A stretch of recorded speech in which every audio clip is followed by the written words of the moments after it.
শঙ্কর ত্রি ধান। শঙ্কর ত্রি মোটামুটি ফলন ভালোই, এগুলো হচ্ছে একটা একটা করে চারা দিছিলাম, এখন মোটামুটি ভালোই অনেকগুলাই হয়েছে, এক একটাতে প্রায় 20-25টা। তো ফলন ইনশাল্লাহ ভালোই হবে মনে হচ্ছে। নতুন ধান শঙ্কর ত্রি, এর আগে আসলে এই শঙ্কর ত্রি আর চাষ করা হয় নাই, তো প্রথমবারে ভালোই মনে হচ্ছে। পাশের গুলা হইলো আবার মোটা ধান, তো এগুলার সাথে মোটামুটি তাল মিলাইয়া শঙ্কর ত্রিটাও ভালো ফলন।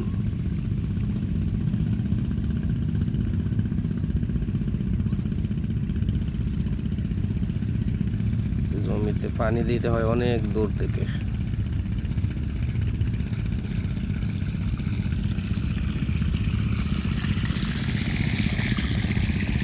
পানির অবস্থা অল্প অল্প আসে।